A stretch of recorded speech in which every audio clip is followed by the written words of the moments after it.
Welcome back to Leadership Roles, where we believe leadership isn't just a role, it's a way of life. Whether you're leading a team, a community, or simply leading yourself, we're here to help you unlock the rules to lead your life with purpose and impact. I'm Nick Caniglio, joined by my co-host, Marnie Stockman, and together we co-authored Lead It Like Lasso. And we're thrilled today to welcome Tami Reiss onto the show.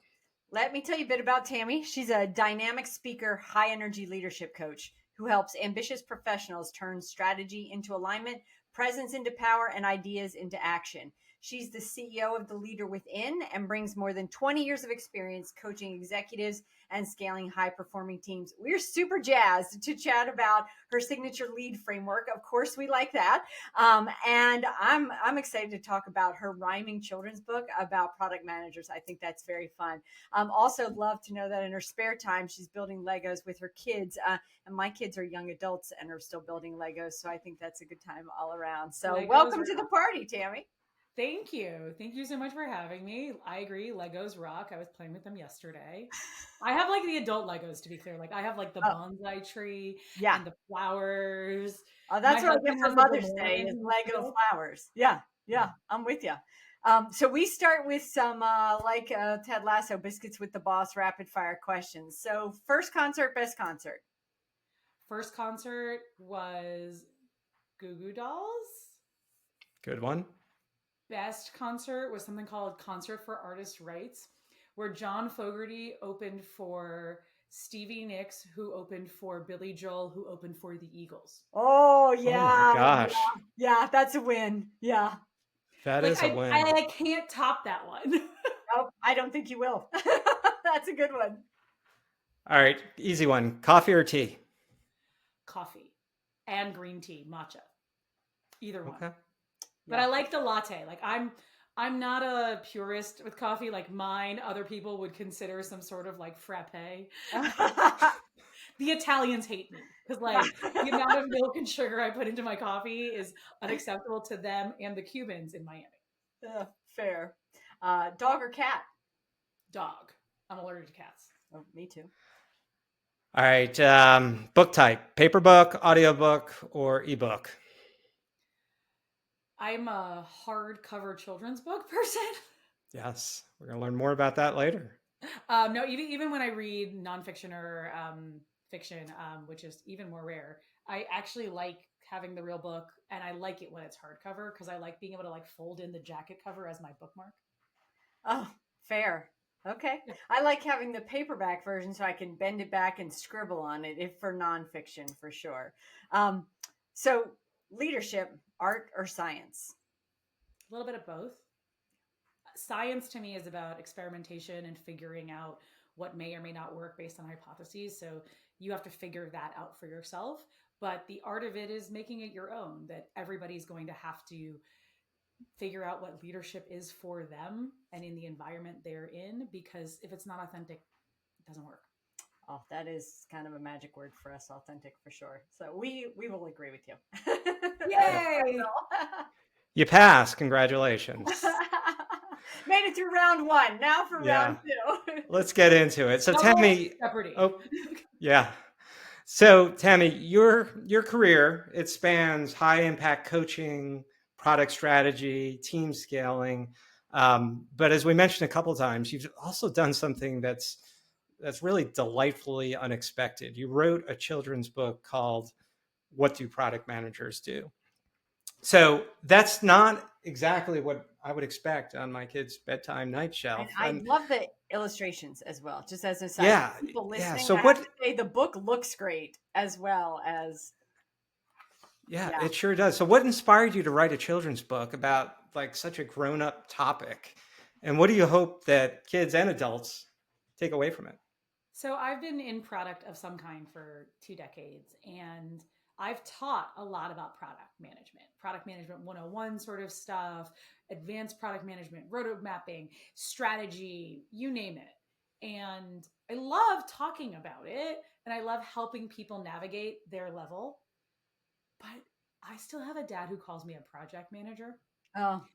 And when my daughter Ruth was born, which is now a little bit more than 5 years ago, I was like, okay, there's got to be a book out there that I can read to her about product management. And there wasn't.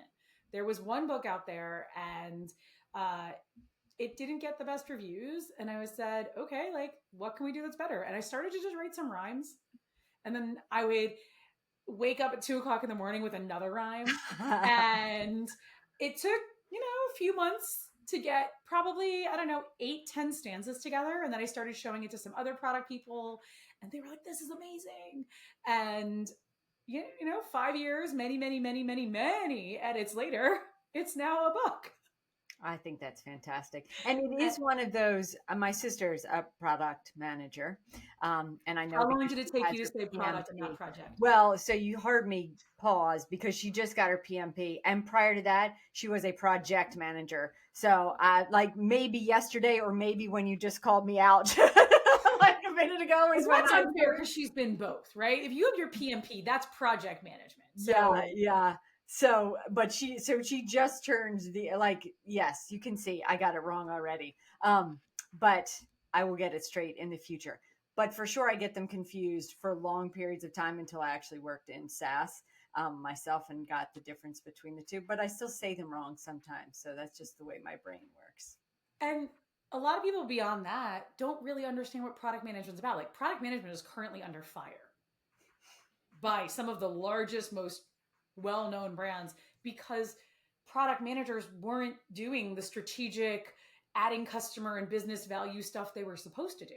They were just people who were passing along the paper from one person to the next in a lot of organizations. Yep. And that doesn't really add the value.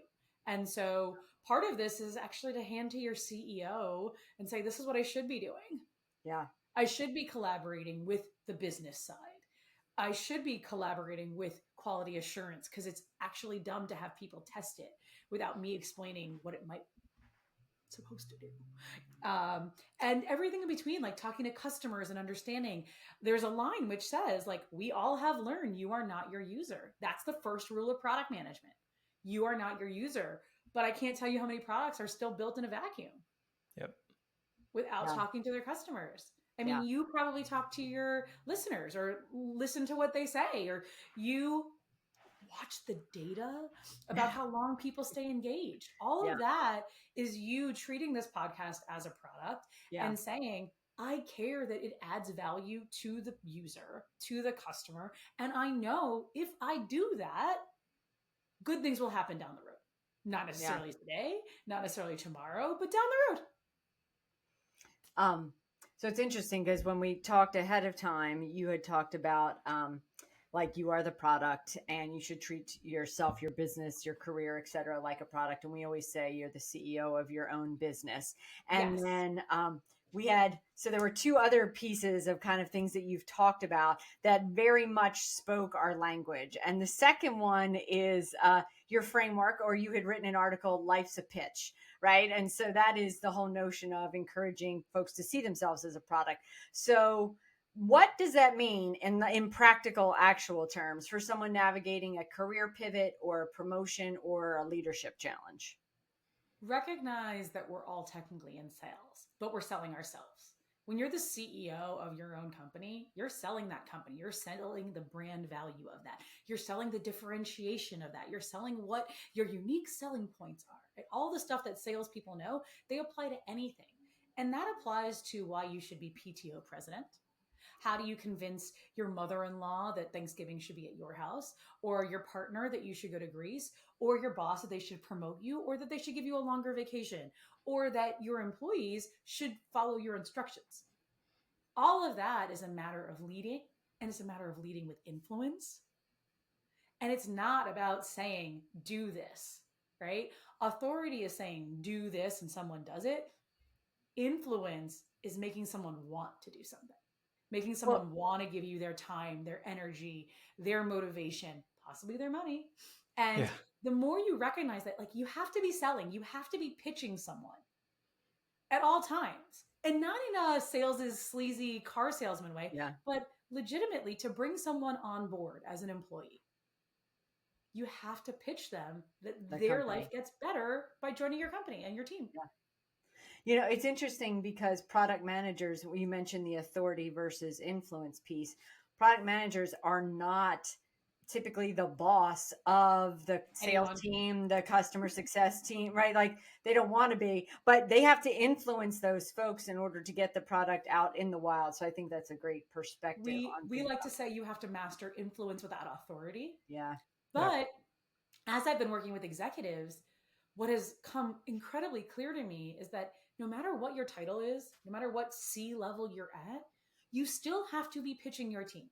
You still have to be influencing your team, because if you're only operating with authority, if you're only operating with command and control, it's not going to work out. Yep. I think it's John Maxwell says when he defines leadership as influence, right? Nothing more, nothing less. Leadership is influence. Yes. And I think you hit the nail on the head with that. So we product managers, I've stepped in that role as an entrepreneur for a SaaS company before. I'm not nearly as skilled as you are, but I get that one of the things, and as head of engineering, I've worked with product managers, one of the really important superpowers is the ability to prioritize. And that goes for project managers too, for those that are listening out there from the previous statement.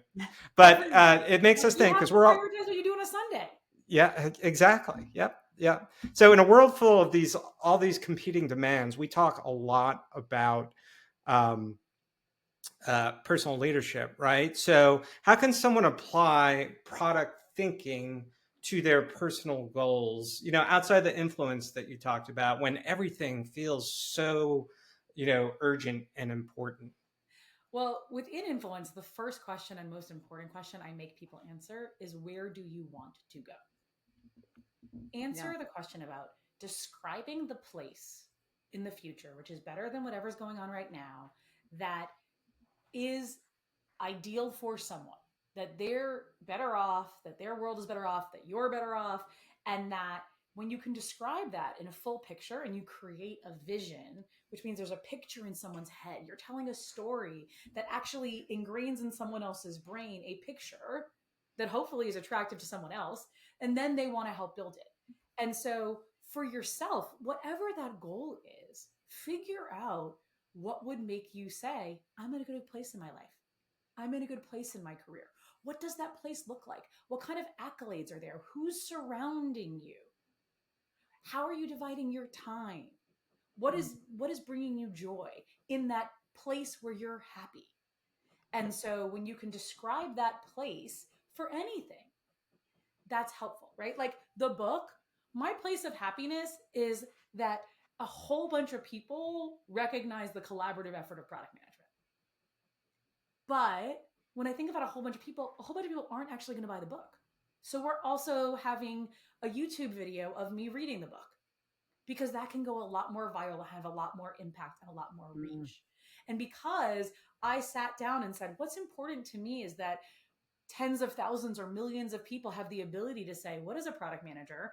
Forward it to their mom, give it to their kid, have somebody watch the video. If someone says, I want to be a product manager, you send them the link. That's almost more important than the book. Yeah. Yeah. Because it's about access to information. I feel like you're solving Thanksgiving for product managers everywhere, or like college students.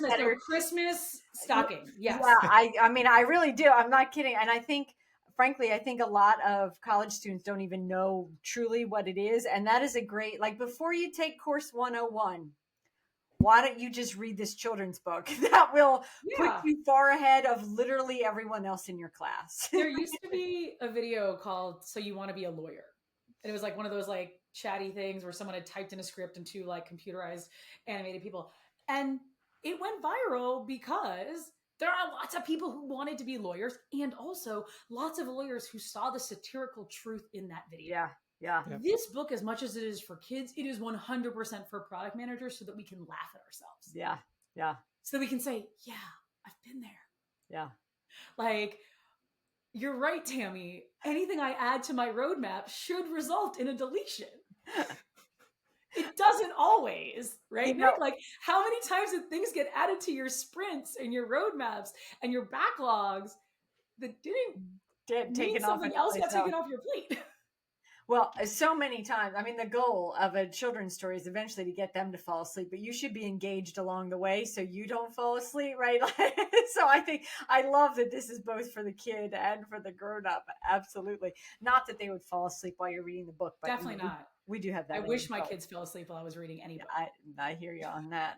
You should give them our book. They'll fall right asleep. There was fully an app years ago, like a decade ago, that read the news, but with like monkey characters. Like you could read like US News World Report, but you would do it in your parent reading a story to your kid book. Yeah. And then the South Sudan exploded.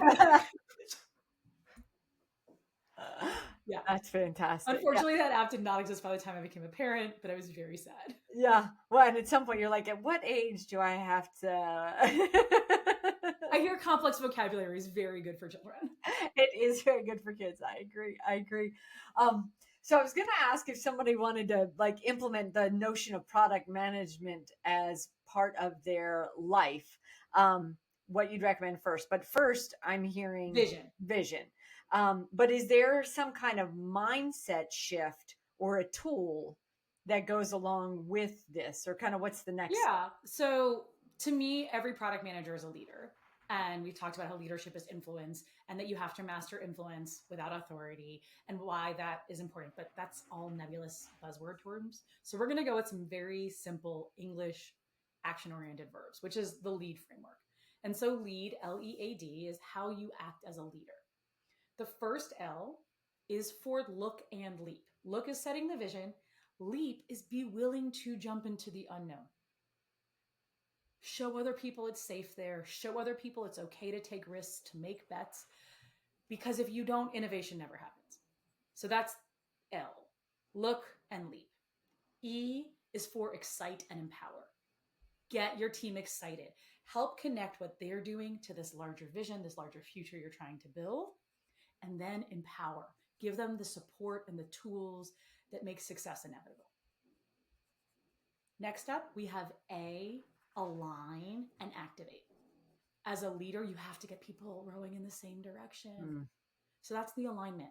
We all get an idea of where the vision is, and we get an idea of how we're going to get there and what next steps we should be taking. And even if I, as a leader, am not there, someone can already say, okay, here's the line. If we veer off, let's come back. And the activate is once you have alignment, understand that you cannot lead by yourself. And different leaders throughout the organization are going to need to also step up and also say something in support of whatever it is you're trying to move forward with. And so that's activating, turning them on and saying, I need you to show up. I need you to do this on your team.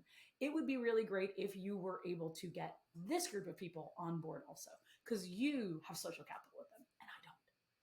So that's A, we have align and activate. And the final is D.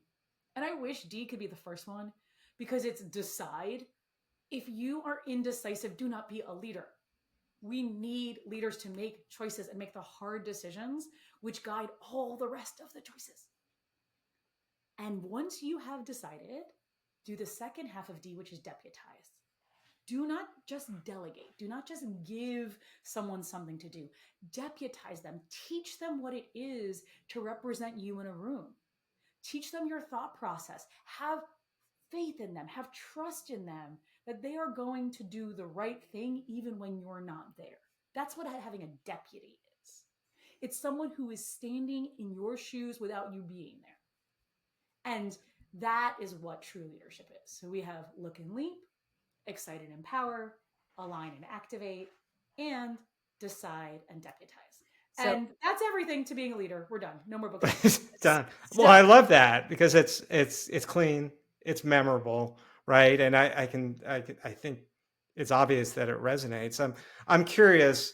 I'm always curious how frameworks like that evolve over time. Was that something that that really came out of your coaching work organically? I mean, how'd you get there? It's been evolving over the last, I'd say, like 6-8 months. I was starting to talk about vision work. I'd been spending years talking about vision work, and I went looking for an acronym with a V. But unlike in Ted Lasso world, MVP and VIP were things that people didn't really like. And then I don't know, in like December, I like woke up with an epiphany that was like, it doesn't have to be a V for vision. It could be look. It could be L, look, okay. lead. Yeah. And then I said, okay, well, what else would the other letters be? And I thought about all the things I talk about. I talk about empowerment, right? I talk about connecting the dots. I talk about activating your supporters and your allies and your partners to understand other people are going to be involved and navigating internal politics. And I talk a lot, and I mean a lot, about decision-making frameworks. But you two were actually helpful in making the Deputize a thing. So you're going to have like royalties or something. For all those framework sales. Because I talk about it with my clients and I say, like, how can you deputize someone? Who are your deputies? Yeah. And I hadn't yet incorporated that. So now it's in and it's stuck. For the win. So I just want to throw in, when you said MVP, Nick and I have started work on a product ourselves, so an app, and we talk MVP, which is typically minimum viable product. But as an option for V for all the product managers out there, how about minimum viral product, right? Like what component would make the product viral? So I'm just going to throw that out there. I mean, I don't mind MVP, but like any good product manager, I did some user testing and I literally sent out like 50 WhatsApp messages. And I was like, what do you all think about this? Even the leader within was something that I tested with people. Like, brands should have meaning. And to me, the leader within is twofold. One, there's a leader within everybody. Yeah. That it's your choice if you want to unleash it and have it come out.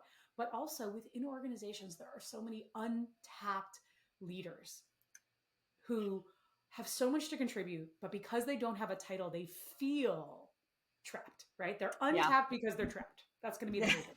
You're untapped because you're trapped. It rhymes. I like things that rhyme. And that's a problem. And organizations need to figure out, how do they take this raw talent, this enthusiasm, this dedication towards their vision and their mission, and help people rise. Yeah. So as our last question, we always like to ask, in the world of leadership, what is one leadership rule that like you live by or that everybody needs to know about as they lead their lives? You can't do it alone. Leadership by definition means you are leading someone is following you. That's it. Like, you can be a solopreneur. That's not a leader. Gold. Love that. Yeah. Short to the point, but so true. So tell the world, Tami, where folks can learn more about you. So first of all, you have to spell my name right. It's TamiReiss. If you spell my name with 2 M's, you will find the WNBA coach. I'm not that good at basketball. She also has curly hair, so it's confusing. But yeah, so if you spell my name right, you can pretty much find me anywhere, on Instagram, on LinkedIn, on YouTube. I like to just share information. I like to democratize information. I know I get paid lots of money by corporations to lead trainings and lots of money by executives to be their individual coach, but most people don't have that. So I put things out on the internet. Anytime I give my clients advice 3 times, I write a blog post. All of my blog posts are now part of my GPT. It gives fantastic advice. Really good advice. And I want people to succeed. I know, in the same way we were talking earlier, the more I help more people succeed, the more it'll come back to me some way. Yeah. Yeah. We're big fans of Bob Burg's The Go-Giver, which is pretty much the whole premise behind that. So yeah, I couldn't agree more. Yeah, that's me. So spell my name right. Find me. And if you like what I say, give it a thumbs up. If you don't like what I say it was Marnie. That's awesome. Well, we'll put your handles and the spelling of your name correctly in the show notes, and we'll even tell people how to pronounce it if by chance. Ooh, Reese, like Reese's Pieces. Yeah, absolutely. That's an easy way to remember. It's been an absolute pleasure. Thank you so much for joining us. Lots of gold nuggets in this. I'm confident our listeners are going to get a lot out of it. So thanks a lot. I hope they do too. Thank you so much for inviting me onto your podcast and giving me another, podium to share good information. Awesome. Thank you. All right. Take care.